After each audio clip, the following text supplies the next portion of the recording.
Hola, ¿qué tal chicos? Buenas tardes, bienvenidos entonces, ahora sí, bien, ahí está Katie, ¿qué tal? Bienvenido ahora sí, Katie, al curso de psicología de manera oficial.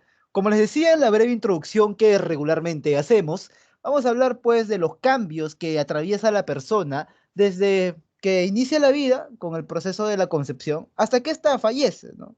Y vamos a ver que en el medio hay una serie de etapas, hay una serie de procesos que se tienen que conocer y tienen que estudiar desde una perspectiva teórica. Ya en la primera clase de psicología que tuvimos, hablamos al respecto de qué cosa es esta ciencia, ¿sí? En tanto que estudia pues la conducta y los procesos mentales. En la segunda clase también hemos visto cómo se fundamenta la conducta y los procesos mentales a nivel biológico y a nivel social. Y en esta clase vamos a ahondar sobre una rama de la psicología básica conocida con el nombre de psicología evolutiva o psicología del desarrollo. ¿Ya? Es lo mismo, ¿ya? Decir psicología evolutiva que psicología del desarrollo. Por ahí no te vayas a confundir, ¿no? Por ahí no vayas a leer que te dice psicología evolutiva y crees que te está hablando de algo que tenga que ver con Darwin o cosas por el estilo. No, no, no, no, no tiene que ver con eso. Ya, profe, ok, entiendo. Entonces, ¿de qué trata la psicología del desarrollo? Justamente como te decía hace un rato, va a analizar, va a estudiar los cambios que se van a dar en el ser humano desde su concepción hasta la muerte, ¿sí? Ahora, ¿qué tipo de cambios? Cambios a nivel físico, psicológicos y conductuales. Cambios en el cuerpo, en su mente y en las acciones que realiza. Y para esto, ¿qué teoría utilizamos, chicos?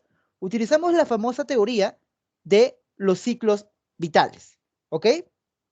En esa teoría de los ciclos vitales, vamos a ver que hay ciertas etapas que nosotros debemos de saber entender antes que ver cuáles son. ¿Por qué, profesor? Porque cuando una persona a veces escucha esto de etapas o periodos, puede llegar a pensar que se trata pues de etapas rígidas, de que algo ocurre necesariamente en el tiempo que se plantea en la teoría. Mira, en realidad la vida humana es un continuo. Si nosotros la partimos por pedazos para poderla estudiar, es por una cuestión práctica, metodológica, pedagógica incluso, para poderlo comprender mejor, aunque en realidad es un constructo. Entonces, estas etapas, como te digo, son constructos pues teóricos. O sea, son aproximaciones, son etapas aproximadas. ¿Por qué lo digo? Porque me ha pasado que enseñando desarrollo humano, he tenido que hacer la siguiente aclaración. Estoy enseñando cuáles son las características del estadio de operaciones formales de Piaget. Ahí se dice, ¿no? Más a rato te voy a enseñar a fondo eso. Pero, por ejemplo, ahí se dice que aparece el pensamiento lógico formal, la capacidad de plantearte hipótesis y resolverlas en tu propio sistema cognitivo, y la capacidad de comprender metáforas, por ejemplo, y hacer formalización. Contenido, aparte, me interesa la estructura. Entonces, alguien por ahí escucha estas características, sea cuales sea que fueren, ¿ya? Sea cual sea que fuera, y dice o interviene de la siguiente manera. Pero, profesor, esa característica que usted menciona que son a partir de los 12 años, yo podía a los 11 con 364 días, ¿ah? Papi, te estoy diciendo que son etapas aproximadas. Algunos llegarán antes, otros llegarán después. O sea, no tiene por qué necesariamente ser exacto. No es que a los 7 años, por ejemplo, Piaget va a venir con una torta de cumpleaños y te va a decir, ah, bienvenido a la etapa de operaciones concretas. No, no funciona de esa manera. Hay características que se esperan que en promedio aparezcan a una edad determinada. Es como que yo diga, por ejemplo, en los cambios físicos, que a las chicas le viene su menarquía, su primera menstruación, a los 12 años. Y claro, automáticamente, o sea, tú puedes tener el profesor de biología te dice eso, ¿no? Y tú dices, no, pero profe, a mí me vino a los 11, no, profe, a los 9, no, profe, a mí a los 15. Claro, 12 años en promedio, pues. La ciencia se consta se compone de regularidades, ¿no? Entonces, por favor, evitar esa confusión, ¿sí, chicos? Bien, porque es algo que regularmente me ha pasado. Por algo lo digo, ¿no? Por algo lo digo. Ya, profe. Ok, son etapas o periodos que al final de cuentas son construcciones teóricas. porque la vida humana es un continuo y cada ser humano es distinto, aunque sí hay cositas que van a tener cierta recurrencia, ¿no? O sea, hay ciertos promedios, ciertas anomalías también a nivel estadístico y ciertas regularidades también a nivel estadístico. Ok, ahora justamente vamos a hablar de las dimensiones del desarrollo. ¿Qué aspectos del desarrollo humano nosotros vamos a ver? Mira, una dimensión muy importante del desarrollo es la dimensión física, ¿ya? Cómo nuestro cuerpo va cambiando.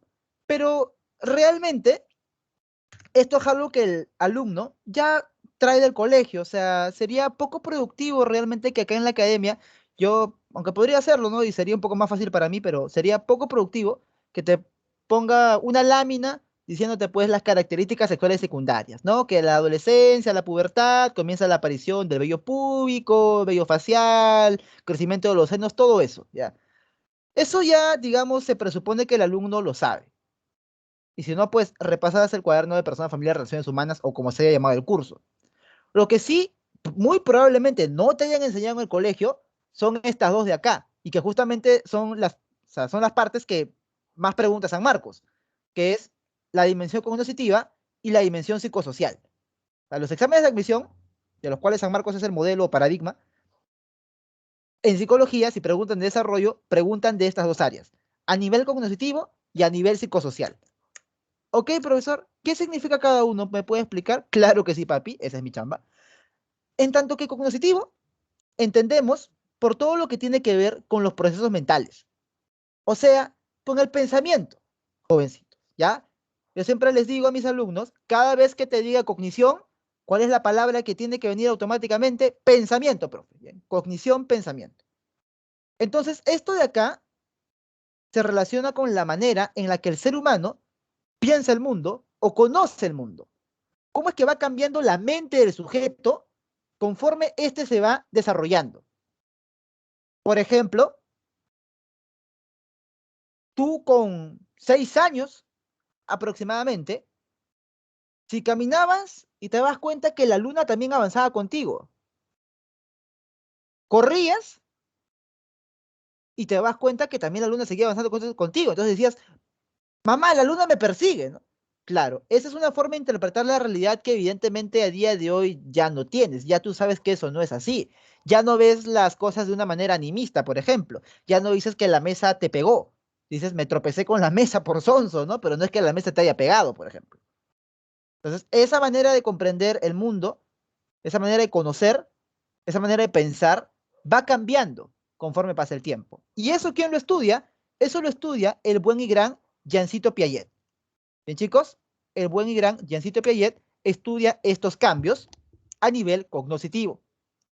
Ahora veríamos la dimensión psicosocial, que es cómo nosotros nos vamos a ir relacionando con las personas de nuestro entorno basados en las características que tenemos, o sea, en nuestra personalidad.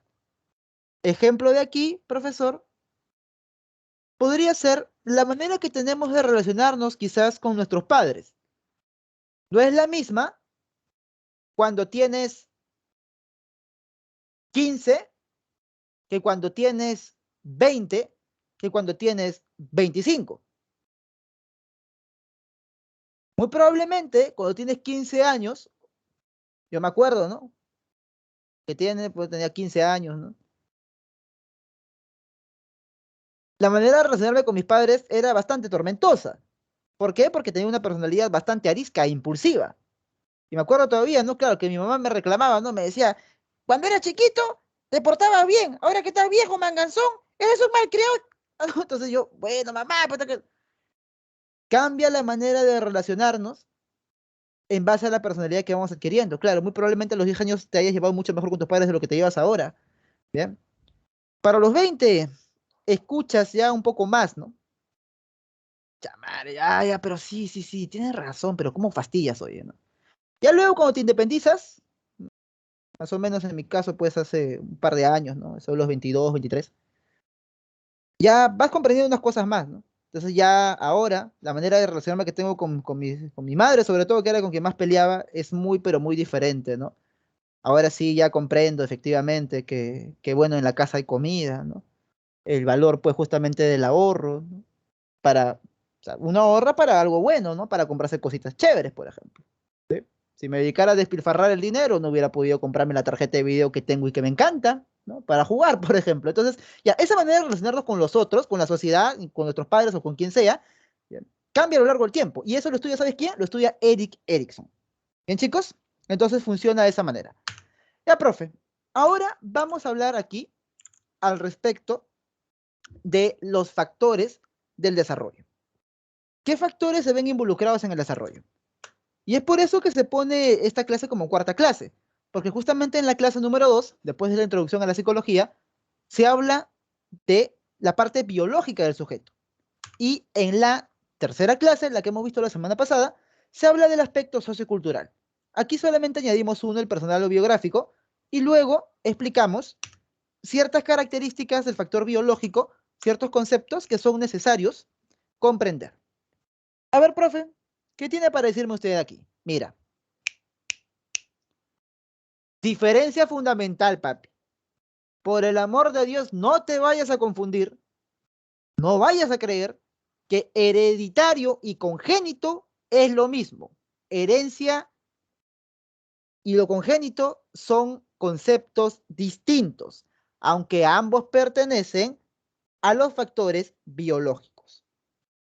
Lo hereditario se transmite por vía genética y son las características anatómicas que se transmiten de padres a hijos. Características fisiológicas, profe, genotípicas, que se transmiten de padres a hijos. Te pongo un ejemplo de qué podría ser herencia. A ver, fotitos por acá. Chicos guapos, seguros de sí mismos que ponen su fotito ahí, profe. A ver, por ejemplo, tengo, a ver acá ya. A Génesis, por ejemplo. Génesis yo veo que tiene el cabello lacio. Bueno, voy a suponer que no se lo ha planchado. Entonces, si ella tiene el cabello lacio, y quizás pues ciertas otras características anatómicas, muy probablemente alguien de su familia, su padre o su madre, tengan pues también el cabello lacio, si es que no es que ambos. Bien, evidentemente es una característica anatómica, fisiológica, profe, que proviene pues por vía genética.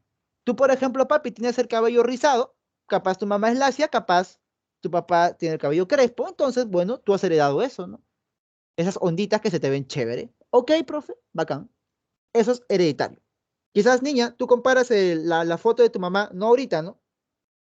Eso cuando tenía tu edad, cuando tenía 16, 17 años, y fácil por ahí se parecen, pues, en la estructura corporal anatómica, ¿bien? Probablemente. O quizás te pareces a una tía, ¿no? Te dice, ay, tú eres igualita a tu tía Lichi cuando tenía tu edad, te dice, ¿no? Ah, ya, pues ahí está, ¿no? Eso es hereditario. Ahora, lo congénito son las características que nosotros vamos a ir adquiriendo durante el embarazo. O sea, ya no tiene que ver con lo genético, sino es cualquier cosa que ocurra durante el embarazo. Por ejemplo, una señora queda embarazada, se alimenta bien, sigue las recomendaciones y su hijito nace con buen peso, como se dice, gordito, profe, ¿bien? 3,5 kilos, una estatura adecuada, ¿no? Una longitud adecuada. Entonces, eso evidentemente va a ser de carácter congénito. Ahora, profe, otro ejemplo, hay casos penosos, que bueno, sí, chistes con eso no se hace porque pues, son cosas serias, de personas que lamentablemente han sufrido pues quizás un accidente durante el embarazo. Entonces, a veces eso genera que el niño nazca quizás con alguna discapacidad, por ejemplo. Quizás le falta pues un bracito o algo por el estilo. Entonces, eso, como ocurrió desde la fecundación hasta el parto, o sea, durante el embarazo, va a ser pues algo congénito. Hace un tiempo, por ejemplo, en Brasil, sobre todo, estaba habiendo una epidemia de este virus del Zika, el cual generaba microcefalia en los bebitos, en los recién nacidos. ¿Ya? Eso hace referencia al factor biológico congénito, porque no es algo que haya heredado de la madre, no es algo que se haya transmitido por vía genética, sino algo que ocurrió durante el embarazo. Bien, habiendo establecido esta diferencia, a ver, me dice, sí, Katie, no me dijiste Katie, ¿no? Sí, Katie, sí estoy transmitiendo pantalla, papi. ¿Así? Ya, mira, voy a hacer algo por ti, ¿ya? No se asuste, como ya expliqué justo estos dos conceptos, antes de pasar a maduración, voy a dejar de compartir la pantalla, voy a volverla a compartir, a ver si se les arregla, capaz hay uno más por ahí que no le sale. Ya la compartí, ya debería estarles apareciendo dependiendo de la velocidad de su conexión, ¿no? Cuán rápido les carga. ¿Ya? Eso es lo que puedo hacer. Seguimos entonces con la explicación. Sí, sí, Diego, muy bien. Congénito es solo durante el embarazo.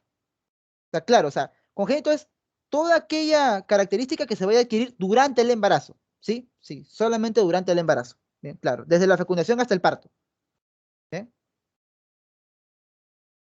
Ah, ok, Alana. Bien, bien. Ok, ok, ok. Entonces, bueno, lo que yo puedo hacer, quizás por ustedes, es cerrar, dejar de compartir y volver a hacerlo, ¿no? Ya lo hice, entonces espero que a Katie le salga. Sí, pues a veces la tecnología no es perfecta, ¿no? Y eso que Teams es de Microsoft, ¿ah? Es una empresa gigante. Zoom incluso a veces falla un poco más, ¿no? Porque es una empresa independiente, ¿ah? Bueno, entonces vamos a hablar ahora del factor, en este caso, a ver, vuelve a salir y vuelve a entrar. ¿Sí? O reinicia. ¿Sí? Vamos a hablar de la maduración. O sea, cierra la aplicación, ¿no? Reinicia y entra. ¿Qué cosa es la maduración? Es una pauta de conducta predeterminada o una serie de cambios preestablecidos que aparecen en el sujeto siguiendo un plan preprogramado de desarrollo. O sea, una especie de reloj biológico. ¿Bien? Ángel, también de Google, ¿no? En realidad todos tienen problemas. O sea, cuando yo, por ejemplo, yo algunas clases todavía en la universidad, a veces cuando hay problemas en el Meet, decimos, no, no, mejor que el profe enseñe por Teams, ¿no? Algunos profes usan Zoom, no, mejor por Meet, y así. Siempre es así, siempre es así. Ahora, en este caso, la maduración, como les digo, son pautas de desarrollo preprogramadas. O sea, en algún lugar, ¿sí? En algún lugar debe estar escrito, ¿sí? En nuestro código genético, para ser precisos, deben estar escritas las características que vamos a adquirir conforme pase el tiempo. Por ejemplo, papi, el hecho de que a ti te haya comenzado a aparecer, por ejemplo, vello facial, aproximadamente los 13 años, 14 años, en algunos casos 12, otros 15 recién, responde al factor de maduración. ¿Por qué? Porque es un plan preprogramado. O sea, el vello facial, papi, no te apareció cuando tenías 2 años, evidentemente. Es algo que se demoró en aparecer cuando se reúnen determinadas circunstancias. O, por ejemplo, en el caso de las chicas, que por ejemplo les haya venido su primera menstruación a eso de los 12 aproximadamente, también responde al factor maduracional. Es un plan preprogramado de desarrollo, es un reloj biológico. En algunos casos antes, en algunos casos después. Que te vaya a venir, por ejemplo, el climaterio, ya el cese pues de la menstruación, la menopausia, a eso de los 45 aproximadamente, pues también hace referencia al factor maduracional. Ok, profesor. Es un reloj biológico que tenemos como especie. Ahora sí, vamos a pasar, chicos, vamos a pasar a esta parte de los otros dos factores del desarrollo, ¿sí? Tenemos para empezar el famoso factor sociocultural. Profe, ¿a qué hace referencia el factor sociocultural? Mami, a todo lo que hemos visto la clase pasada. La clase pasada, profe, hablamos de la crianza, de la familia, del apego. ¿Se relaciona con esto de acá? ¿Bien? Sí, evidentemente se relaciona con ello. O sea, la influencia del contexto del entorno. ¿En qué sociedad has aparecido, por ejemplo? ¿Qué familia específica y de qué manera te ha criado? Etcétera, etcétera. ¿Bien, chicos? Ok, profesor. Ok, ok, ok. A ver, pero aquí hay una pregunta de Ángel, ¿no? El climaterio es una etapa, jovencitos, en la cual nosotros vamos a atravesar una serie de cambios, ¿bien? Sobre todo a nivel sexual. Una disminución de la actividad sexual por parte tanto del varón como de la mujer. ¿Ah? O sea, en el caso del varón vendrá la andropausia, en el caso de la mujer la menopausia, ¿no? Ah, por ejemplo, en el caso del varón se incrementan cierto nivel de las hormonas y eso genera la pérdida del cabello, por ejemplo, o quizás ya que el órgano sexual vaya teniendo quizás más dificultades para lograr la erección, etcétera. En el caso de las mujeres será la menopausia. ¿Sí? Ahora, esos son los dos factores que hemos estudiado hasta el momento. Factor biológico, clase de bases biológicas, y sociocultural, clase pasada. Ahora, personal o biográfico. ¿Cómo es que yo como sujeto voy a interpretar aquellas condiciones que me fueron dadas? Porque a veces algunos chicos me preguntan, ¿no? Profe, entonces ya, yo soy así porque mi familia tiene la culpa, por la crianza que me dieron. No, influye, pero no determina. También uno es responsable de cómo es que va a interpretar, sobre todo cuando va creciendo, uno es responsable de cómo va a interpretar aquello que le fue dado, aquella biología que tiene, aquella estructura corporal que tiene, y aquel contexto sociocultural, aquella cultura en la que ha aparecido, aquella sociedad, aquella familia en la que ha aparecido.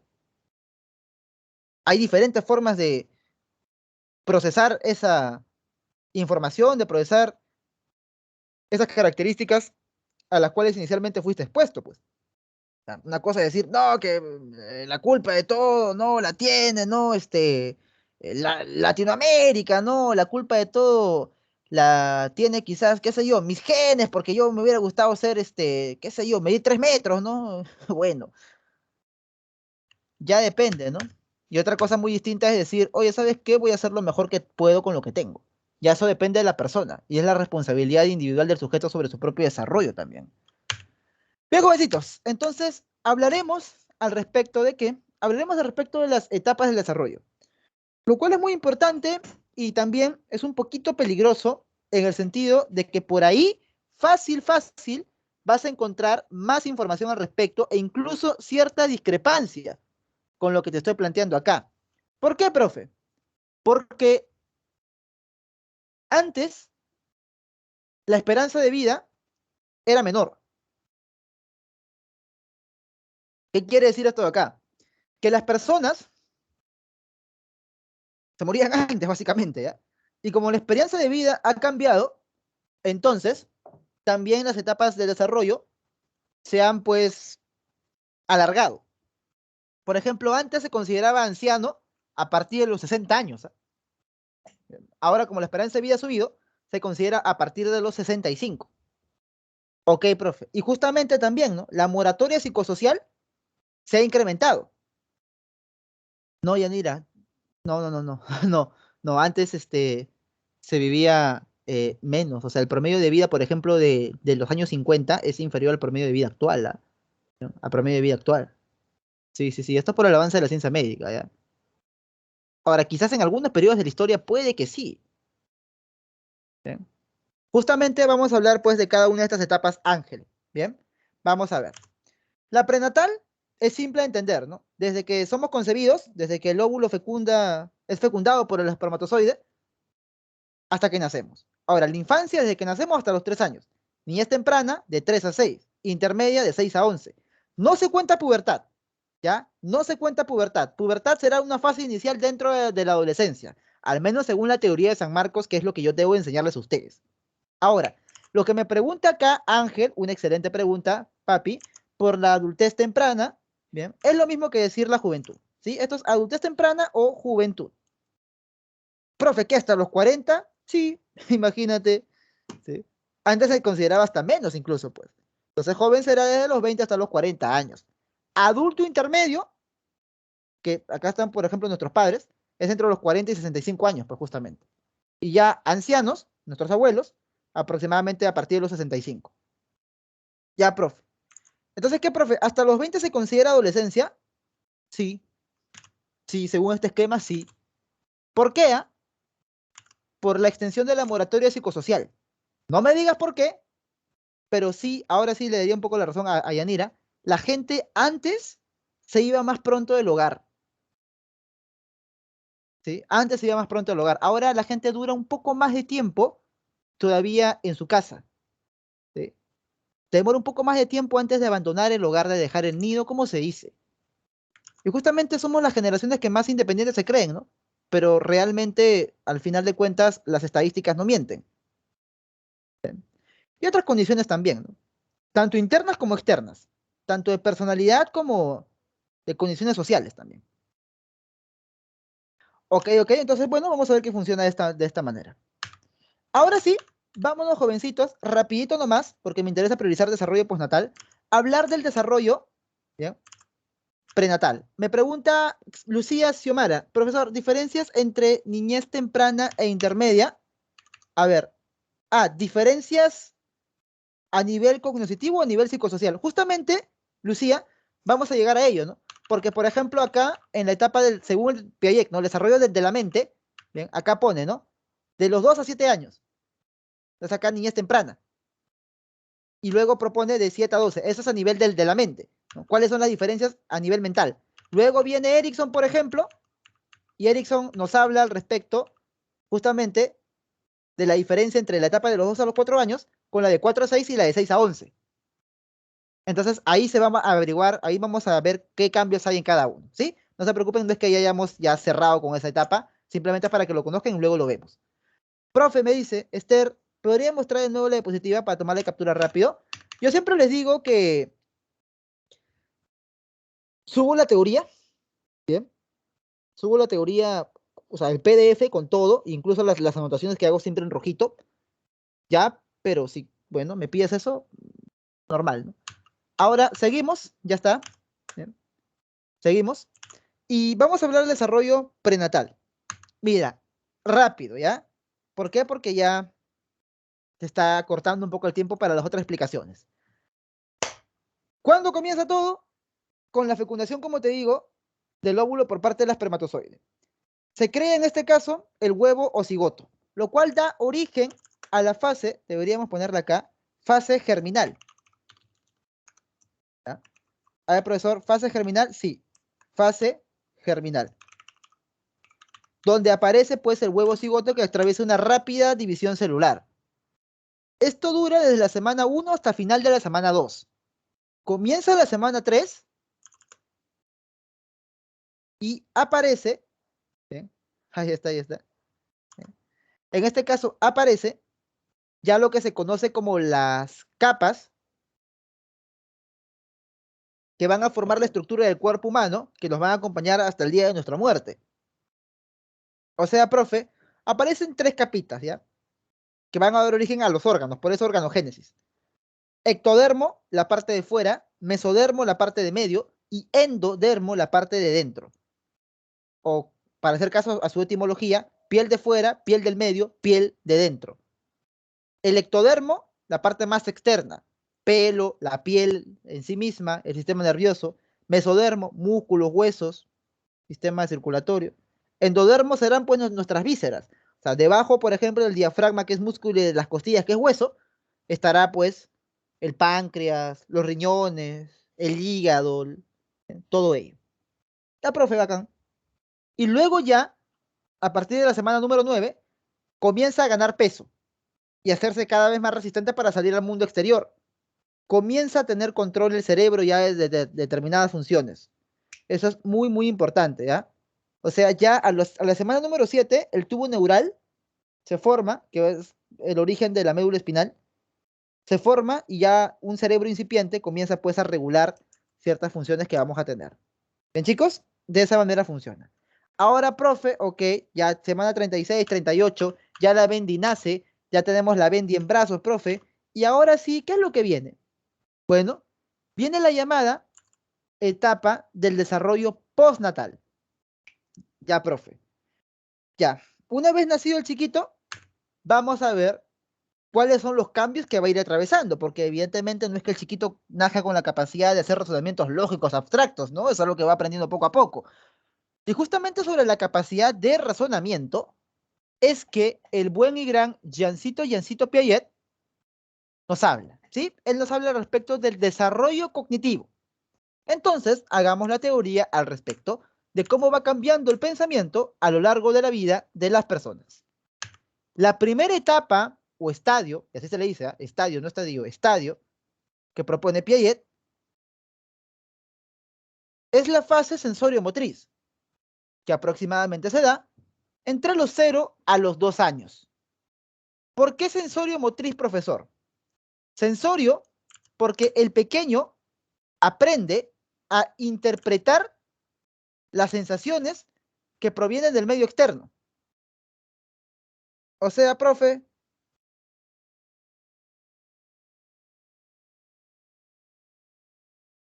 o sea,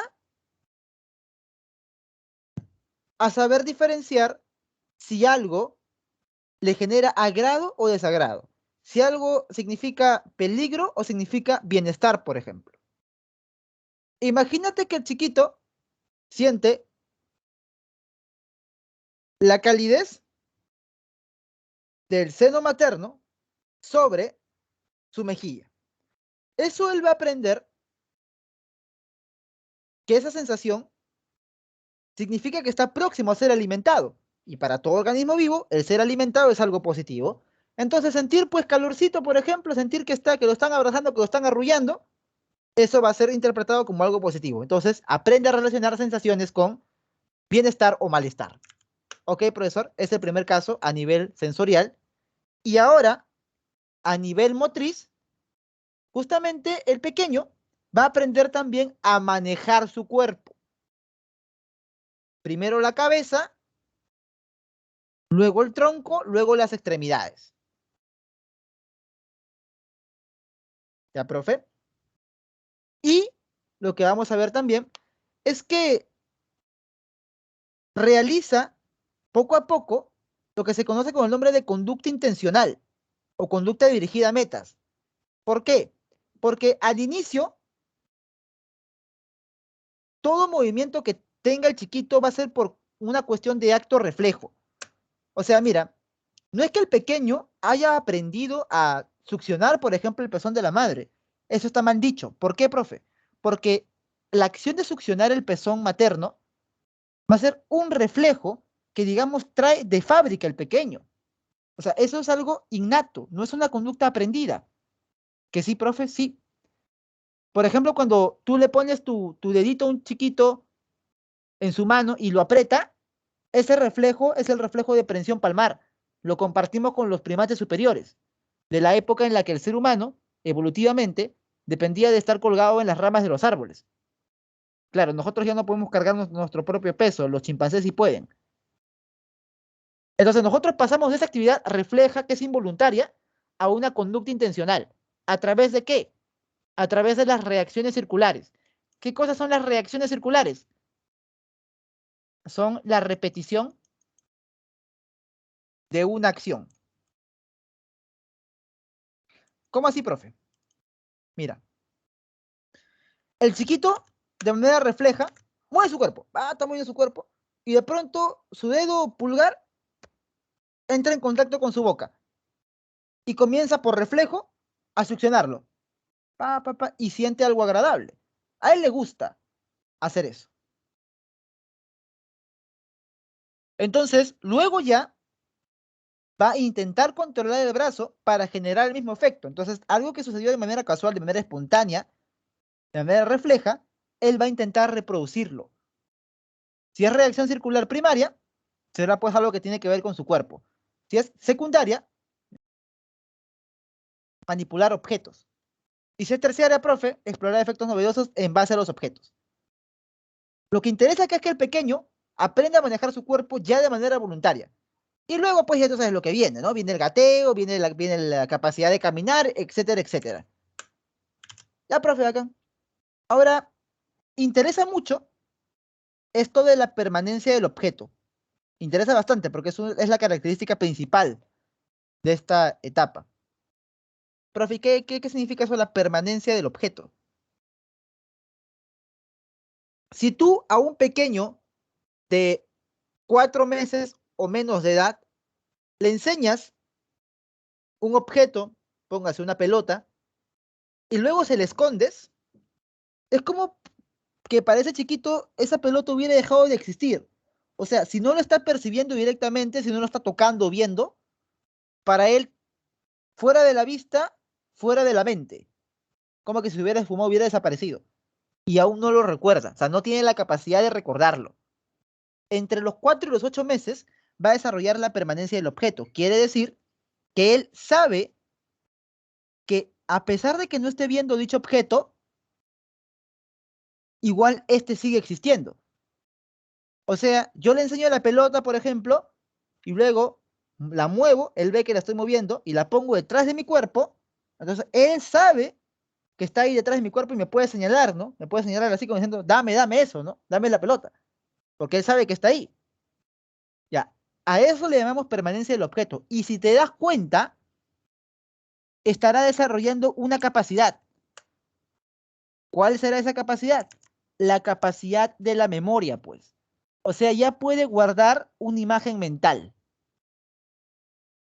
Y aquí, ya digamos, ha logrado un hito. Ese hito justamente va a ser el que me permita salir de esta etapa. Ya, o sea, se va a dar cuenta de esto y ya venir pues a la etapa de el estadio preoperacional, que se da entre los 2 a los 7 años aproximadamente. Ya, profe, ¿qué sucede en este caso? Sucede que él ya tiene un pensamiento de tipo representacional. Mira, ¿qué cosa es una representación, profe? ¿Qué demonios es el pensamiento representacional? No te preocupes, papi, no te desesperes, yo te explico, para eso estoy. A ver, profe. El pensamiento representacional es la capacidad de reemplazar un objeto del mundo físico por una imagen mental. ¿Cómo así, profesor? Mira, papi, si tú miras una taza, por ejemplo, esa taza evidentemente no entra a tu cabeza, ¿verdad? Claro, ve, profe, ¿cómo entra la taza a mi cabeza? ¿Qué es lo que tú guardas de la taza? Profe, yo de la taza guardo solamente una imagen mental. Ya, pues. Aunque a ti te puede parecer muy obvio, aunque a ti te puede parecer muy cotidiano, muy fácil, esto es algo que se va desarrollando poco a poco. O sea, no es que de buenas a primeras ya lo tenemos. Entonces, mediante el pensamiento representacional, nosotros podemos reemplazar objetos concretos por una imagen mental o una representación mental, también si le quieres llamar. Ah, ok, profesor. Y acá vamos a poder operar con símbolos. Un símbolo es aquello que representa algo más allá de sí mismo. Por ejemplo, profe, a ver, por ejemplo, a diferencia del signo, ¿no? Por ejemplo, el símbolo que representa el peligro son dos calaveras, por ejemplo, ¿no? O bueno, un cráneo con dos huesos cruzados. Todo el mundo entiende que eso significa peligro o riesgo de muerte. ¿Ya? Entonces, esta capacidad también va a aprenderla el pequeño en esta etapa. Por eso se dice que la inteligencia es simbólica. Y aparecerá otra característica, que es el llamado juego simbólico. ¿De qué trata, profesor, el juego simbólico? Es cuando yo utilizo un objeto del mundo real, del mundo concreto, para reemplazar a otro objeto. ¿Cómo así, profe? Mira, si a un chiquito nosotros le damos, por ejemplo, un palito de escoba, ¿ya? Un palo de escoba, pues el niño, ¿qué será? ¿Será, o sea, él va a jugar qué? ¿Al barrendero? No creo, ¿no? Puede ser que sí, diga ya, ok, yo juego con esta escoba porque es una escoba, pero algo más puede representar para él, ¿no? O sea, ese objeto puede representar algo más que sí mismo. Profesor, para el niño, ¿qué podrá ser un palo de escoba? Podrá ser un caballito, por ejemplo. Excelente, Katie. Bien. Espero que se haya arreglado tu problema, papi. Bien. ¿Qué podrá ser? También, profe, depende, ¿no? Puede ser un rifle, quién sabe, una bazooka, una espada, etcétera, etcétera. Ahí aparece la capacidad, pues, justamente del juego simbólico. Ah, entonces, mediante esta capacidad, nosotros reemplazamos un objeto por otro. Otro ejemplo,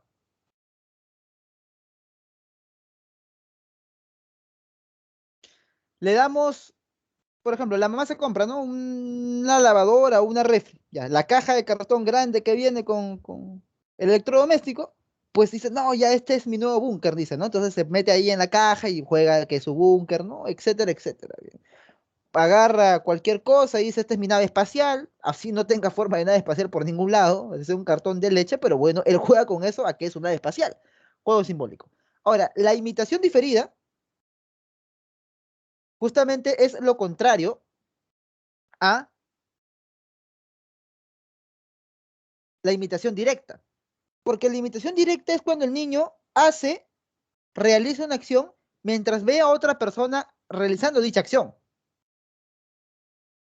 O sea, por ejemplo, si tú estás estudiando y viene tu hermanito de 3 4 años, ¿no? Y se sienta a tu lado con su libro y él también supuestamente está estudiando, ya, eso es imitación directa. Pero imitación diferida será la reproducción de una acción en ausencia del modelo.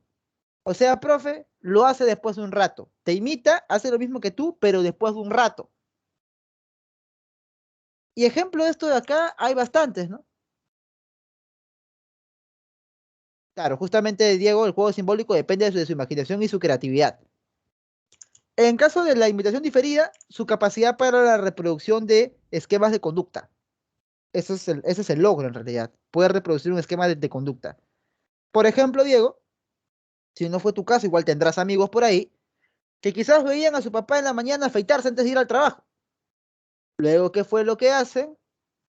Agarran el afeitador y también comienzan a hacerse lo mismo, ¿no? Entonces, con 3 4 5 años, se vuelan una ceja, por ejemplo, o tu prima, por ejemplo, por ahí, mami, que había ido pues al peluquero con su mamá, luego regresa y te dice, "Ah, vamos a jugar, ¿no? Al corte de cabello, te volvió el cerquillo, por ejemplo, te cortó, te dejó casqueado, ¿no? Ahí está, dice, sí era, dice, ¿no? Claro. O te ponías los zapatos, los tacos de tu mamá, luego que se iba a trabajar, etcétera, etcétera. Yo era la prima, dice Lana, ahí está, ¿no? Ya ven. Claro, se dan cuenta, ¿bien? Me pasó, dice, ¿no? Claro, es justamente muchas anécdotas tenemos de eso, ¿no? Claro. Profe, yo me quería Goku, profe, y salté del segundo piso, bueno, también, ¿no? Imitación diferida, reproducción de una acción en ausencia del modelo, capacidad para reproducir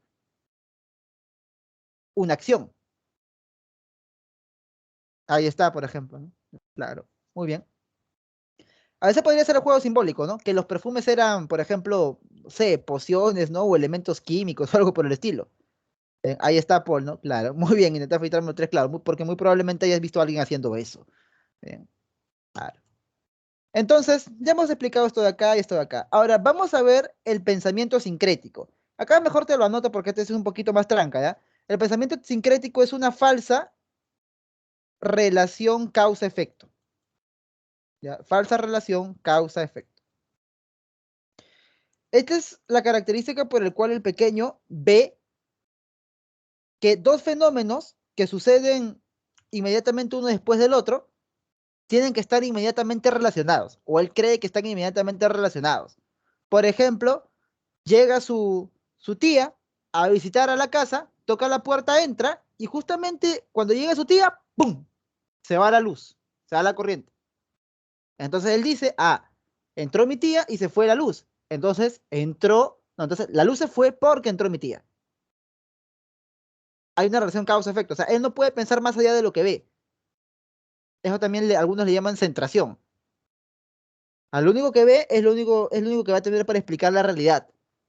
No va a poderse poner a pensar que quizás los plomos se volaron, o la llave térmica se bajó, o hubo un corte general de electricidad. Una explicación, crea Dieguito, en base a lo que ve, en base a los estímulos que tiene directamente. Y aparte de esto, veríamos el egocentrismo infantil. ¿Qué cosa es esto, profe? ¿Que el chiquito es malo, el chiquito es creído? No, no, no. O sea, esto no es un defecto de carácter, es algo que siempre digo. ¿Ah? No es un defecto de carácter, esto es una incapacidad. O sea, es que en realidad el pequeño todavía no es capaz de ponerse en el lugar de la otra persona, sobre todo entre los 2 y los 3 años. O sea, él va a creer que si a él le gusta la película, a todo el mundo le gusta la película. Él va a creer que si él tiene frío, todo el mundo tiene frío. Entonces va a ser incapaz de comprender que existen puntos de vista ajenos. A eso se le conoce con el nombre de egocentrismo infantil. O sea, solamente puede ver las cosas desde su perspectiva. No puede comprender que hay perspectivas distintas a la de él.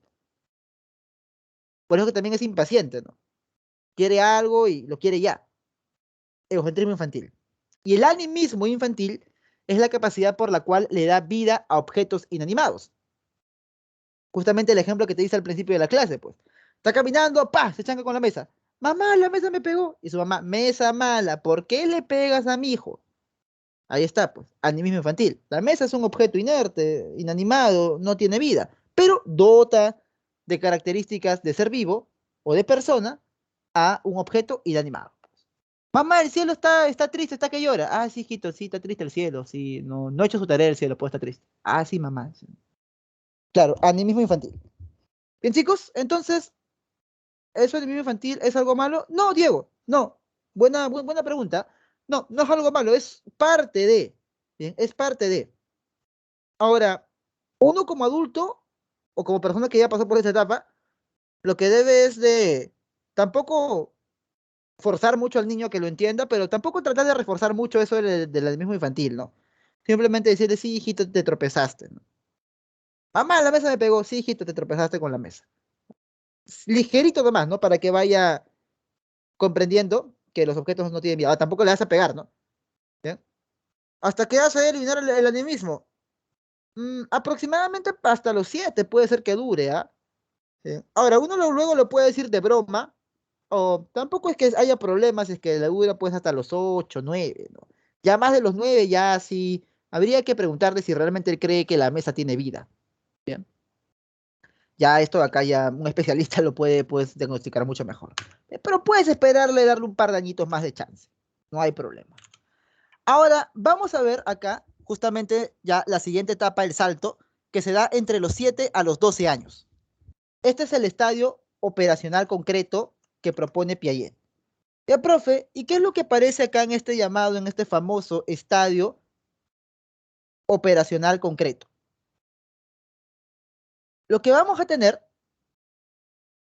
jovencitos, es un pensamiento que ya no es ilógico como en el caso de la etapa preoperacional, ya no es ilógico, pero es lógico a condición de que manipule algo que existe en la realidad o por lo menos una representación de algo que existe en la realidad.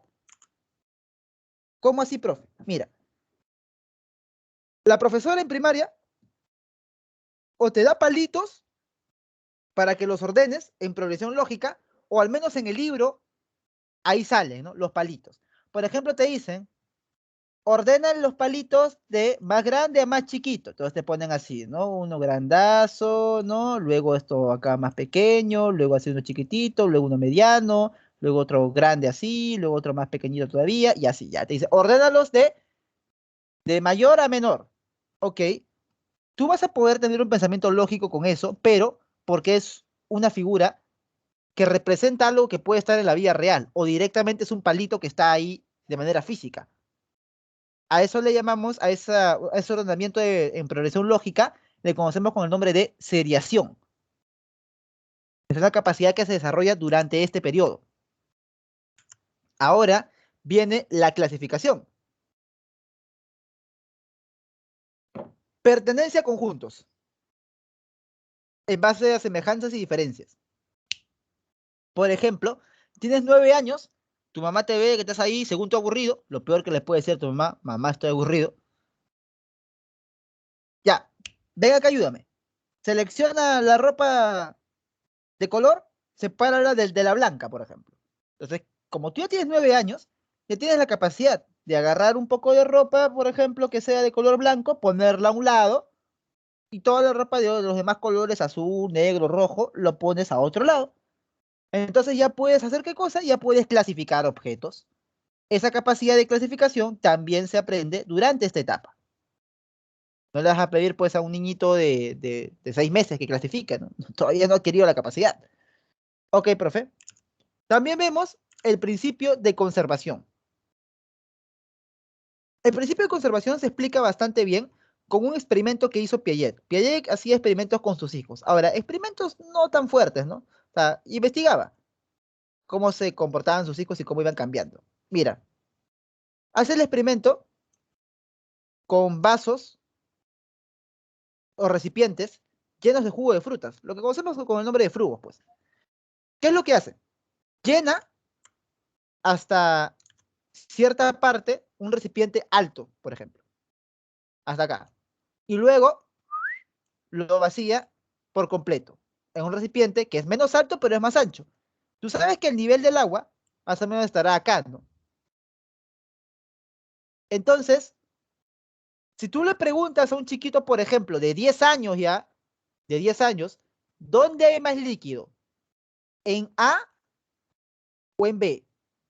Te va a decir que en ninguno. Te va a decir que son iguales, porque él ha visto directamente cómo es que tú has pasado el líquido de un lugar a otro.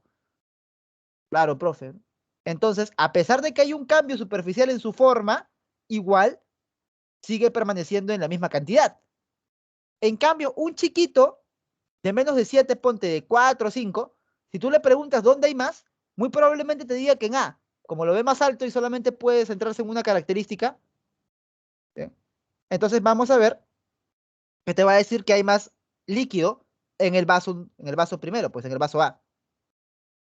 Ahora, este principio de conservación se relaciona directamente con el de reversibilidad. ¿Por qué? Porque así como el pequeño se da cuenta que no hay variación entre un recipiente y otro, también puede darse cuenta que si vaciara del recipiente B al recipiente A, llegaría exactamente al mismo nivel. O sea, a cada acción le corresponde una acción contraria. O sea, puedes tú contar desde el 1 al 10 o desde el 10 al 1. Entonces se interrelacionan conservación y reversibilidad. Ok, profesor. Otro ejemplo de conservación. Imagínate un pedazo de plastilina. Bien. Anaranjado, idéntico a otro pedazo de plastilina, también anaranjado. Misma marca, todo mismo tamaño, mismo peso. Agarras un pedazo de plastilina, uno de ellos, ¿no? Y lo comienzas a frotar de tal manera que se alarga. Ya, profe, ¿se va a volver más largo? Sí, pero se va a volver menos ancho, en su cara del pequeño, ¿no? Y luego le preguntas, ¿dónde hay más plastilina? ¿En A o en B? Otra vez lo mismo. Si ya tiene el principio de conservación, se dará cuenta que es exactamente la misma cantidad de plastilina, simplemente ha cambiado la forma. Entonces te dirá que son iguales. Y si todavía no lo tiene, te va a decir pues que hay probablemente más en A. ¿Bien? Ok, ok, profesor. Entonces, de esa manera funciona. ¿Ya? A ver, preguntas. No, bueno, sí, digamos. Peor era lo que hizo Watson con el pequeño Al, ¿verdad? Eso lo voy a contar en aprendizaje. Eso sí fue experimentación humana más o menos cruel. Piaget solamente los estudiaba, ¿no? Watson sí se fue en frío, pero en fin, esa es otra clase. Ahora vamos a ver justamente la etapa en la que se encuentran ustedes, que es la etapa operacional formal. ¿Ya, chicos? A ver, esto se da pues entre los 12 a los 18 años. Y aquí, ¿qué es lo que aparece? La capacidad hipotética deductiva. O sea, tú te planteas escenarios hipotéticos en tu cabeza y puedes irlos probando sin necesidad de manipular directamente la realidad concreta. ¿Cómo así, profesor? Mira, por ejemplo, flaca, tú te quieres escapar a tu fiesta COVID. Según tú, tu juventud, la pandemia te la quitó, etcétera, etcétera. Ya. Entonces estás planeando, ¿no? Estás planificando. A ver, ¿cómo hago para salir? A ver, ok, ya, salir es fácil, la cosa es regresar, dices. La cosa es volver a entrar. ¿Cómo hago para volver a entrar? A ver, trepo el muro. No, piensas, no, el muro mide, no, el muro es muy alto, no, me voy a caer. Otra, a ver, llevo llave, pero el portón suena fuerte. Lo dejo ahí con una esponja. Le digo a mi prima que me abra la puerta, etcétera, etcétera, etcétera. Ahí está, por ejemplo, Katie me dice por la ventana dejándola abierta. Entonces, él más o menos calcula que sí va a poder llegar y trepar por la ventana. Claro. Tú vas planteándote una hipótesis y la vas probando mentalmente. O sea, ya tienes la capacidad de abstracción ahí ya. Ya puedes pasar, Ángel, de incluso lo real a lo posible. Entonces, claro, vas probando, pues, ¿no? Hipótesis de manera exhaustiva y sistemática al interior de tu cabeza, pues. No necesitas trepar directamente a la ventana para saber que fácil si puedes hacerlo más rato que regreses. Ok, ok, ok. Ahora, vamos a ver, jovencitos, en este caso, ya, a ver, chicos, ya no peleen, por favor, miren, miren, miren. Demuestren que ya son jóvenes, pues, maduros, ¿no?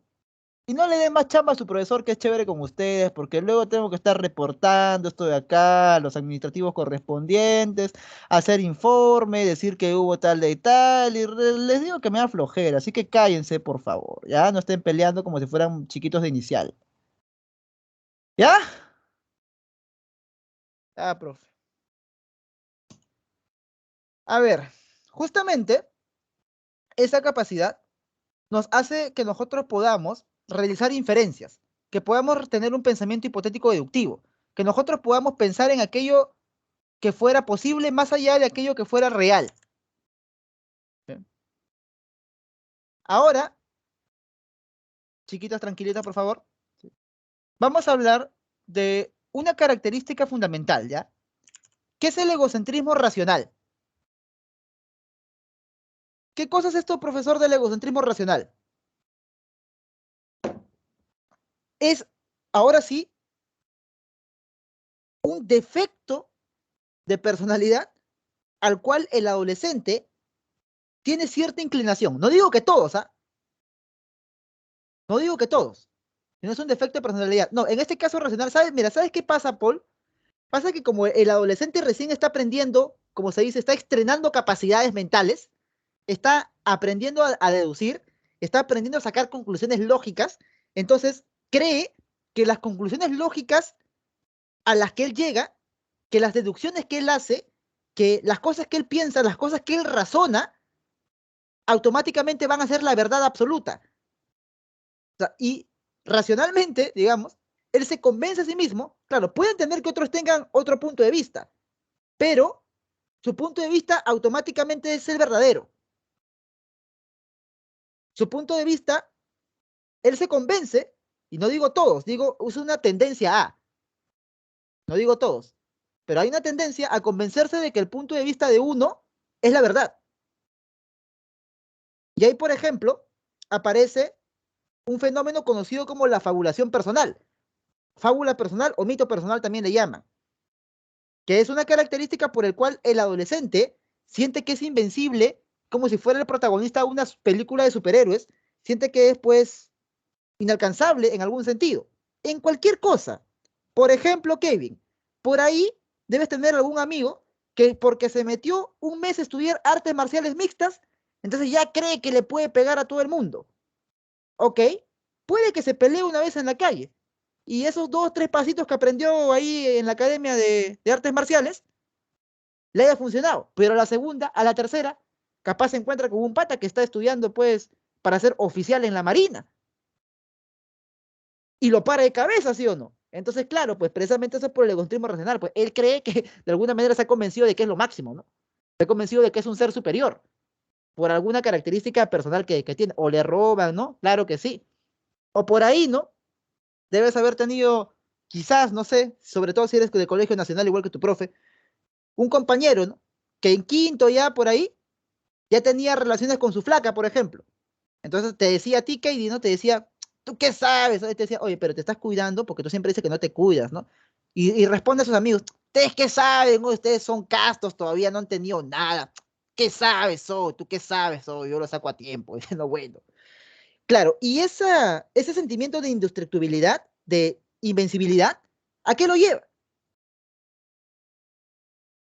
Nunca faltan eso, ¿sí o no? Claro, era lo más. Ya, y al final, ¿cómo termina Alejandra?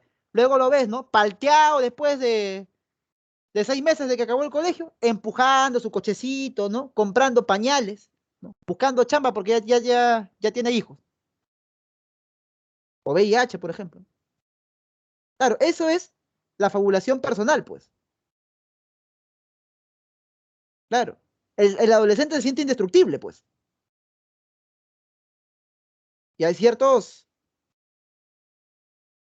Claro, claro, precisamente por eso no se dio cuenta de eso Pablo y la embarazó, pues, ¿no?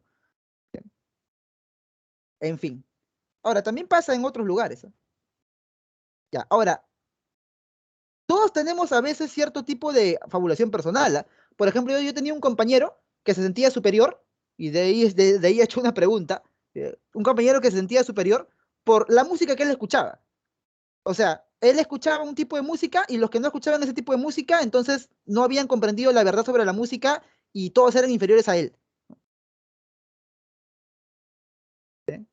¿Te das cuenta? Bien. Entonces, de alguna manera el egocentrismo racional se va a manifestar, pues. O sea, todos hemos sido adolescentes y todos alguna vez hemos creído que tenemos la razón, ¿no? Ma, cállate, tú no sabes nada hoy, tú no sabes nada, ma, cállate, tú no me hables hoy, ma, ya apenas fastidies, ya, yo con 16 años sé todo de la vida. Esa actitud es una tendencia del adolescente.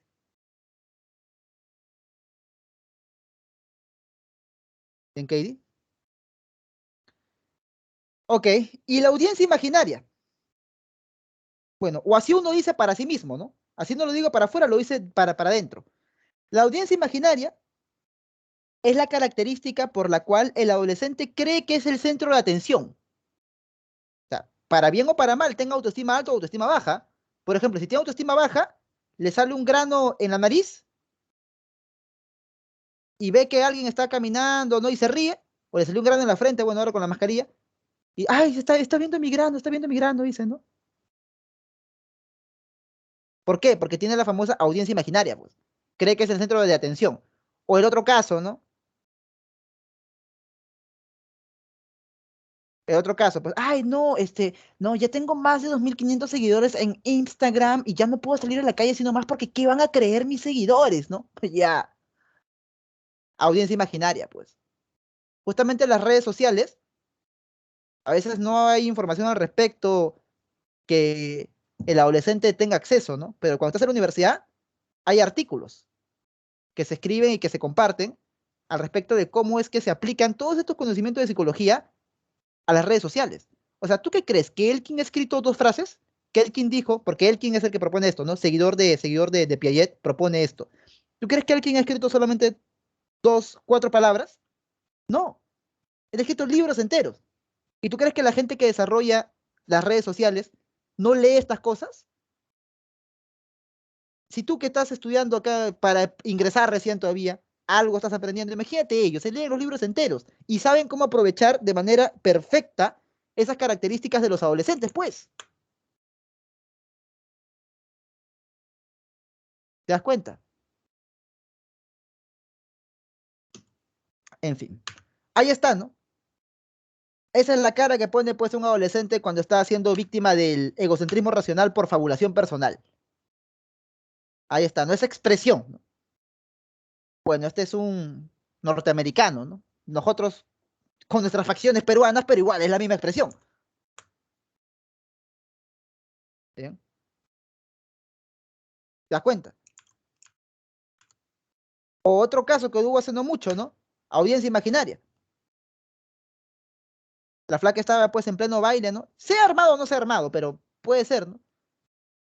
Ay, rico, rico, rico. Ay, mira, voy a tener tantos seguidores. Mira, no, sí, sí, sí, ay, rico, rico. Y rico, rico, zapapo le mete a su viejo, ¿no?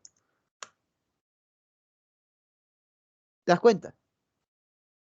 Claro, pues, audiencia imaginaria y fabulación personal. Es real. Ahora, el pensamiento postformal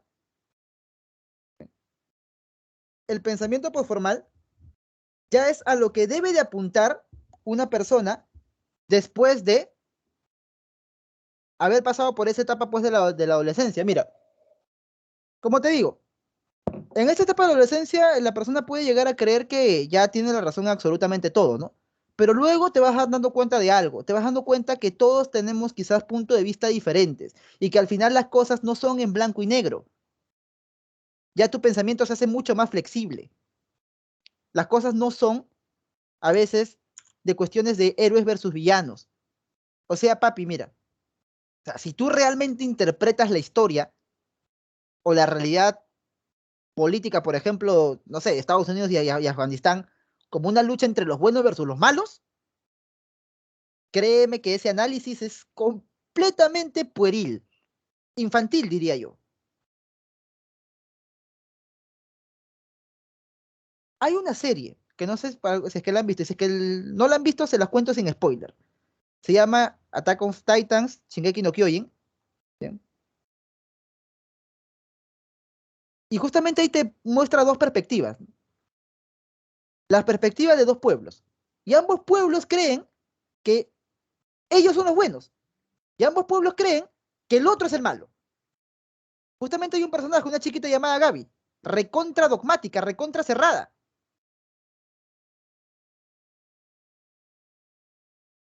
¿Te das cuenta? Recontra dogmático, recontra cerrado su pensamiento. No, ustedes son los malos, ustedes son los malditos demonios, mi pueblo es el bueno. Y no se da cuenta que ambos han cometido acciones atroces, que ambos han cometido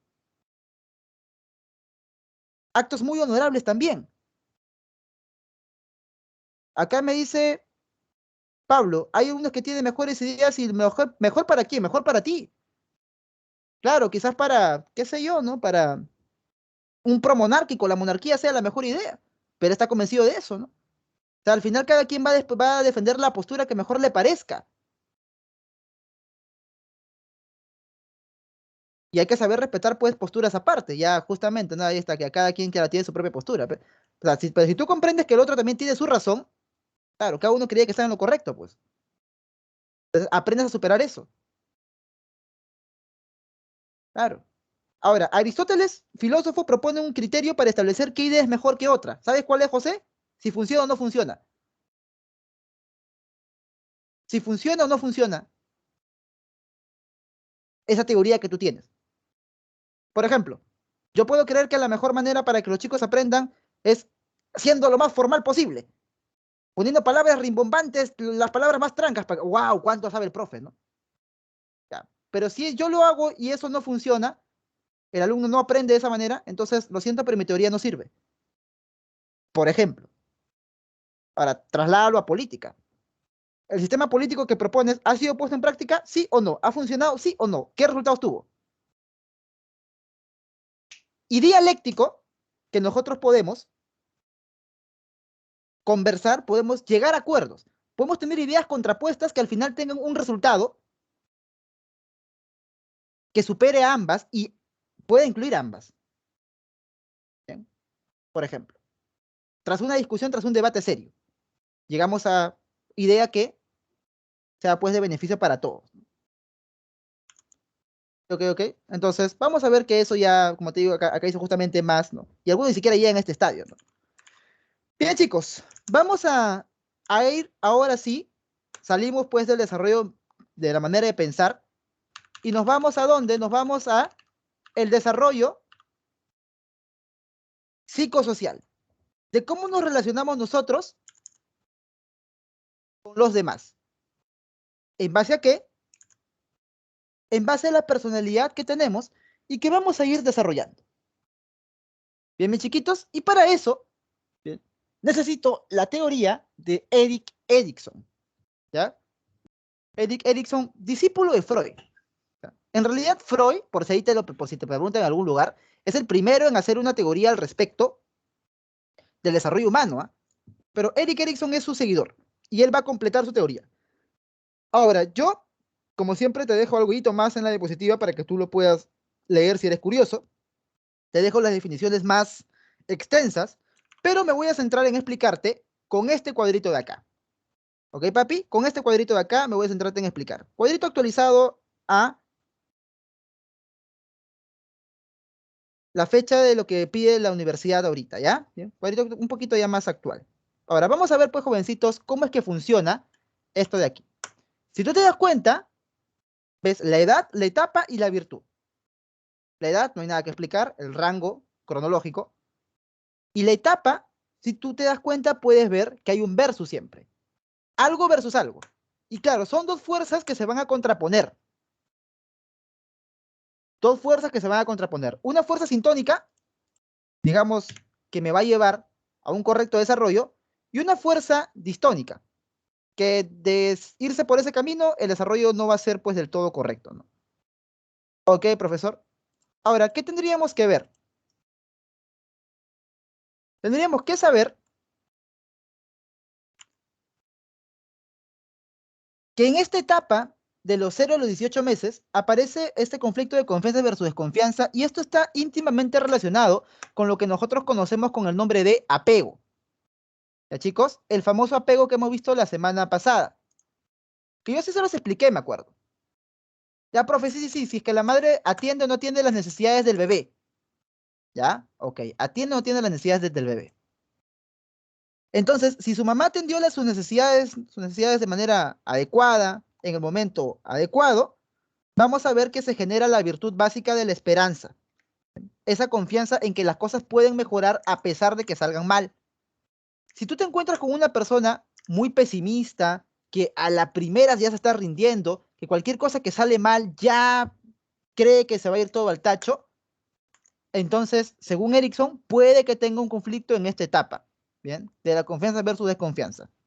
Si hay consistencia en los cuidados que el bebé recibe, adquirirá la expectativa de que aunque las cosas pueden ir mal durante un tiempo, luego pueden mejorar. Por eso es que la virtud se llama esperanza. Repito, se llama esperanza. No se llama optimismo, se llama esperanza. ¿Ya, profe? Ahora, entre los 18 meses y los 3 años aparece otro conflicto, que es el de la autonomía frente a la vergüenza y duda. Aquel niño va a realizar ciertas elecciones. Por ejemplo, retención de heces, comer solo. O sea, va a oponerse quizás en algún momento a los deseos de los padres. Va a querer hacer cositas por él mismo, como se dice. Y va a tener que aprender a compatibilizar ese deseo de ser autónomo con las normas que sus padres representan. Ejemplo, si quiere él aprender a vestirse solo y quizás lo hace mal, se pone el polo al revés, no se lo pone bien, se enreda con el polo y su mamá lo encuentra así, digamos que en vez de generarle vergüenza, reprochándole, debería decirle, hijito, mira, te tienes que poner el polo de esta manera. Porque si no, él no va a aprender a hacer tus cosas por él mismo. Peor aún si le reprochan y también es nocivo cuando no dejan que el niño desarrolle esa autonomía. Ay, no, no, no, no, mijito, no, no, no, no comas tú, te vas a ensuciar, yo te doy en tu boquita. Yo te he visto, no, no, no te preocupes, mijito, no, no, no, no, no vayas al baño. Ten pañal, tienes 3 años y usa pañal. No, no, no pasa nada, mijito, no, pobrecito. Le estás cortando la autonomía. Estás haciendo que esta virtud básica de la voluntad no aparezca, que esté acostumbrado a que siempre todos hagan las cosas por él. Eso genera mañana más tarde personas pues que no tienen fuerza de voluntad, porque siempre todos han hecho en su nombre. Mm. Entre los 3 a los 6 años aparece el conflicto de la iniciativa versus la culpa. Aquel niño va a poner sus propios proyectos, ¿ya? Va a querer obtener algún objetivo personal, algo que él mismo se ha planteado, pero a veces va a chocar con las normas de los otros, pues. Ejemplo de esto de acá. Imagínate pues que se ponga a querer hacer una sorpresa para su mamá por su cumpleaños o por el Día de la Madre, por ejemplo. Tiene 5 años. Y él agarra y se pone a recortar figuritas de mujer y escribe en la pared, te amo mamá o feliz día mamá. ¿Ya? Pero las figuritas que he recortado, oh casualidad, traen, por ejemplo, la cara de Santa Rosita de Lima o de Chabuca Granda. Profesor, son billetes, pues. Y escribió en la pared, te amo mamá, con el colorete caro importado que su mamá lo guarda para ocasiones especiales. Profe, chancla, profe, castigo. F por el niño. Entonces, lo que se tiene que hacer en este caso no es castigar la iniciativa, no es hacerle creer al pequeño que estuvo mal lo que él quería hacer, sino que estuvo mal la forma en que lo hizo. Hijo, te estamos castigando para que no vuelvas a agarrar cosas de nuestro cajón. Tú sabes que te hemos dicho que de nuestro cajón no se agarra nada. Está bien la iniciativa que tú tuviste de querer hacer una sorpresa a tu mamá, pero el método estuvo mal. Si tú no le explicas eso y solamente le pegas, entonces el pequeño va a vivir creyendo que todo lo que hace está mal, con sentimiento de culpa, pues. Ah, ¿para qué voy a hacer algo si siempre que quiero hacer algo me castigan? Ya, pues eso es falta de la virtud del propósito. Pues tienen que aprenderlo así. Acá está, ¿no? Cada etapa te explica, la diapositiva del material, cada etapa te explica si tú lo quieres volver a leer, ¿ya? Pero apréndelo así. Etapa, compréndelo, de qué trata y con la virtud. En esta etapa, pues, se desarrolla la capacidad de plantearse una meta, plantearse un propósito, perseguir un objetivo significativo. ¿Bien? La profe, entiendo, de 3 a 6 años, iniciativa versus culpa. Ahora, vámonos a esta otra etapa, ¿ya? Desde los 6, no, perdón, claro, sí, desde los 6 hasta los 12 años, ¿sí? Lo que conocemos con el nombre de educación primaria, se desarrolla este conflicto de laboriosidad versus inferioridad. Aquel niño ya debe de aprender a manejar herramientas culturales. O sea, hacer las cosas que son útiles en su sociedad, ¿no? Aprender a hacer las cosas que en su sociedad se consideran pues como útiles. Por ejemplo, si, qué sé yo, si fuera una tribu de hace 3000 años en África, pescar con lanza, por ejemplo. O si es acá en la sociedad occidental, occidentalizada peruana, será pues aprender a leer, aprender a escribir. Entonces, él va comparando sus resultados con los resultados que obtienen los demás. Y de esta manera, vemos que en algunos casos, si es laborioso, si hace sus cosas de manera escrupulosa, va a obtener buenos resultados de las responsabilidades que ha asumido. Y se va a sentir útil, se va a sentir laborioso. Pero si no cumple con las expectativas, capaz su mamá, no sé, le encarga que cuide al chiquito, ¿no? Y se le cae, o lo van a comprar, perdió la plata, pues puede llegar a sentirse mal por ello, ¿bien? Por no haber cumplido con lo que le mandaron. Entonces, en esta etapa, no sé si es que tú tienes un hermanito, tú te recuerdas, ¿no? Mamá, mándame a comprar. Claro, quería sentirte útil, pues, quería sentirte capaz. Justamente esa es la virtud que se desarrolla en esta etapa, pues, de capacidad o competencia. Ser capaz, ser competente para realizar alguna actividad, alguna tarea. Muy importante, ¿ya? Virtud de la capacidad o de la competencia. De los 6 a los 12 años. A las 20, o sea, saca AD o saca C en el colegio. Ya depende. Ok, profesor. Ahora, entre los 12 a los 20 años, que es la etapa en la cual ustedes se encuentran, viene pues esta etapa de la identidad frente a la confusión de roles. Evidentemente es la adolescencia. Ya acá el adolescente va a enfrentar cambios físicos, y no solamente cambios físicos, sino nuevas demandas sociales que le van a hacer dudar de su propia identidad, pues. O sea, ya, acabaste el colegio, ¿y qué vas a hacer? Mira, si tú todavía no has acabado el colegio, estás chévere, estás chill, estás relajado. Tu vida es bien chévere, ¿por qué? Porque estás haciendo lo que todo el mundo espera que tú hagas. Pero una vez que termine el cole, es ahí donde viene la incertidumbre. Y todos se dan cuenta de eso. Es ahí donde viene, ¿y ahora qué hago? Y te das cuenta que a veces las cosas no son tan fáciles como creías en un primer momento. Averiguas, quieres estudiar en una universidad privada, por ejemplo, y te das cuenta de que la universidad católica, para los que tienen escala más baja, por ejemplo, ¿ah? O sea, para los que pagan menos, porque es de ahí para arriba, 1.300 al mes aproximadamente, dependiendo de la carrera, al mes, solo de pensión. Súmale pasajes, alimentación, libros, materiales, ¿cuánto sale? Entonces, ¿a dónde voy? ¿Qué es lo que voy a hacer? ¿En qué me voy a convertir más adelante? ¿Cuál va a ser mi identidad? ¿Voy a ser doctor, abogado, ingeniero? ¿Quién es que realmente voy a ser? ¿Ok, profesor? Entonces ya, en esta etapa también el adolescente pues va a querer tomar decisiones por su cuenta y justamente se le dice identidad versus confusión de roles porque todavía no se entiende bien su comportamiento. Quiere ser adulto, quiere ser independiente, pero todavía tiene comportamiento propio, pues, de un infante, ¿no? Él a veces dice, ¿no? O sea, mejor te cuento una experiencia personal para que no creas que te estoy atacando, ¿no? Tiene 15 años y dice, no, yo resisto el trago, pe, ustedes son unos pollos, ¿no? Yo aguanto trago, o sea, que dame, ¿no? Yo no soy pollo, ok. Ya, pero Pedrito, ¿con la plata de quién te pones a chupar? No, pero habla. No, mi mamá me da. Ah. Estirarle la mano a tu mamá es de adulto. Claro, a veces uno cae en cuenta de eso. No, ya, no, mejor trabajo. Y ahí empecé a trabajar, ¿no? Al menos para esas cosas que me daba vergüenza, ¿no? Que mi mamá me las auspicia, pues. ¿Sí? Justamente esa es su identidad, su confusión de roles, ¿no? Es la etapa donde ves caricaturas con resaca, ¿no? O sea, ¿eres adulto o eres niño todavía?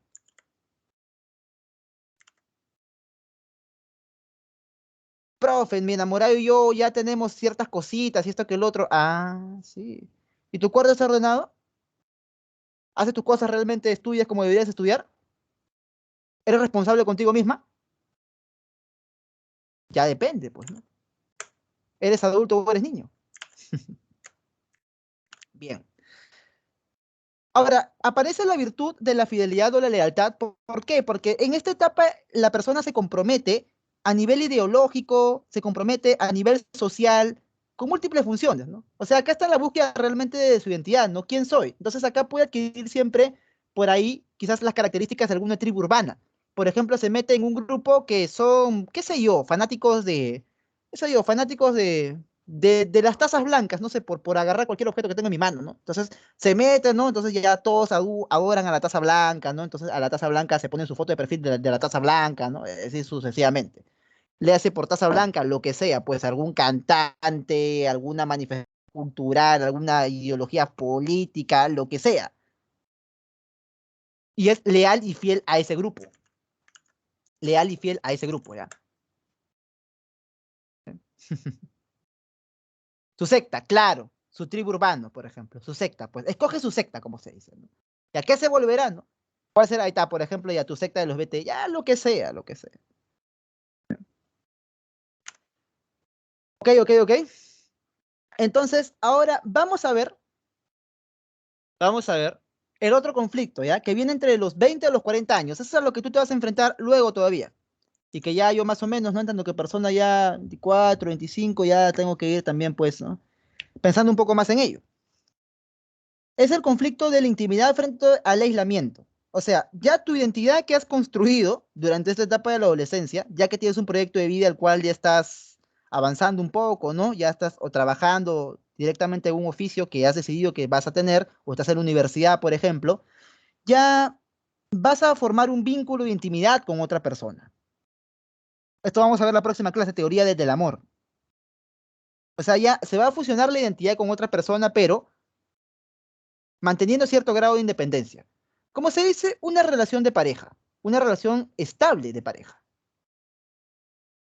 Y esto es algo que realmente se da pues en esta etapa, entre los 20 y los 40, como se dice pues de manera un poco más ya formal.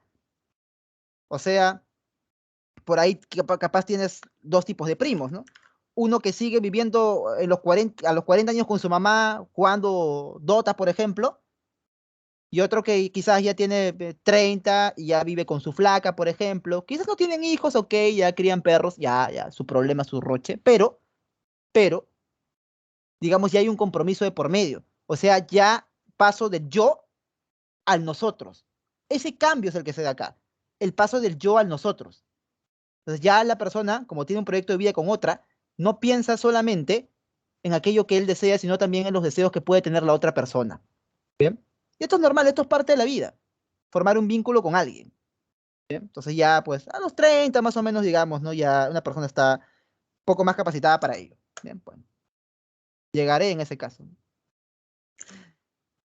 Llega un punto en el que ya tienes que ir escogiendo, ¿no? Ir viendo con quién te vas a quedar y sabiendo las características de la persona con la cual vas a decidir, pues, quedarte. ¿Bien? Saber lo que quieres.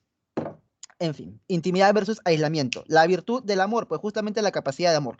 La próxima clase van a entender por qué recién entre los 20 y los 40 se puede desarrollar al 100% esa capacidad del amor tal cual se entiende realmente el término desde la perspectiva psicológica.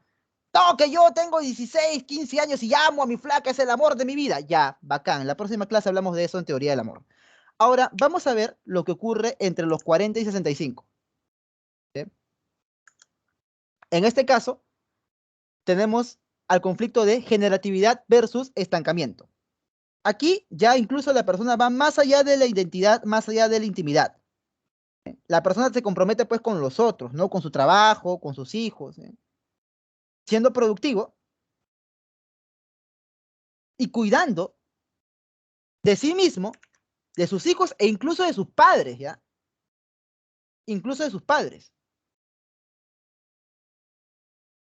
Entonces, o sea, esta es la etapa en la que se encuentran nuestros padres y justamente es un poco tranca, ¿no? Porque imagínate, aparte de ir a chambear ellos diariamente y tener que escalar en su chamba o sentir que son productivos, de eso es la generatividad, no sentirse estancados, encima tienen que cuidar de sus hijos, bueno, en este caso mis padres cuidan de mis hermanas, ya yo vivo aparte, evidentemente, y de sus propios padres de ellos. Entonces, bueno, se desarrolla la virtud del cuidado o de la protección. Bien. Dieguito, mi historia académica. Yo ingreso a San Marcos a estudiar filosofía, pero por cuestiones de la vida, bien, me decanto pues por el conocimiento psicológico. Aunque si me preguntas, no tengo licenciatura en este caso en psicología, pero en filosofía sí ya estoy, digamos, terminando. O sea, ahí le voy como se dice, ¿no? Bien. Docencia sí me prepararon en Pitágoras. Bien, justamente el curso de filosofía y psicología se estudia junto, ¿no? Y por eso pues es que estoy acá en este preciso momento. ¿Sí? Bien, entonces, bueno, o sea, sí he estado, digamos, llevando cursos de lo que es psicología al interior de la universidad. No es que sea un ignorante al respecto, bien, por eso es que precisamente puedo transmitir ese conocimiento, aunque al 100%, digamos, me especializo un poco más, o sea, un poco más en lo que es filo, que es un poco más tranca, digamos, dicho sea de paso. Bien, luego hablaremos de eso, Esther, cuando hagamos orientación vocacional. Bien, vamos a ver ahora de hablar al respecto de la integridad versus la desesperación, que es la última etapa. O sea, a partir de los 65 años, la persona, o sea, nuestros abuelos, se enfrentan al hecho de que van a morir. O sea, mira, ya independientemente de la cantidad de operaciones que te hayas hecho, flaca, botox, estiramiento, lo que sea, pero ya tu piel no es la misma que cuando tenías 16, pues. Si mis amigas nomás con 24, 25, ya se están ya tapando con maquillaje, ya las patitas de gallo, imagínate pues a los 60, ¿no? 65. Entonces ya no eres joven, ya te das cuenta que tu final está cerca. Y evalúas tu vida, todo lo que ha hecho, ¿no? Y evidentemente los abuelos cuentan eso, ¿no? ¿Ha cumplido o no cumplido con su propósito? Entonces, si se siente íntegro, satisfecho, integridad. Y si quiere hacer todo último momento, desesperación. Ahora, ¿qué es la sabiduría? La sabiduría no es conocimiento, la sabiduría es experiencia de vida.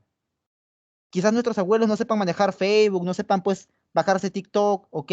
No sepan quizás mucho pues al respecto de fórmulas de física, pero si algo saben es calcular las intenciones de la gente. Tu abuelita que te decía, papi, esa chica, hijito, no te conviene, yo de acá la veo. Te decía, hija, te decía, hijita, ese chico es malo, no estés con él. No, abuela, tú qué sabes, tú no sabes nada. Pasó el tiempo y ¿qué pasó? Le dio la razón, ¿sí? ¿Eso es por qué? Porque son personas que han desarrollado la virtud de la sabiduría. Y de esa manera llega el final de la vida de la persona. Y de esta manera, jovencitos, también llegamos al final de la vida de esta clase. Todo lo que inicia tiene un final. Lo importante es estar íntegros y saber, pues, que hemos hecho lo mejor que podíamos con nuestro tiempo. Y yo me siento íntegro de haber hecho esta clase el día de hoy. Nos vemos la próxima semana, jovencitos. Aprovechen el tiempo, demuestren que son personas maduras, vayan a resolver su examen. Siempre estoy monitorizando cuántos que sacan el examen, ¿ah? Para ajustar la dificultad de la clase. Nos vemos la próxima semana. Conmigo hasta acá. Muchas gracias. Se me cuidan, se protegen. Hasta pronto.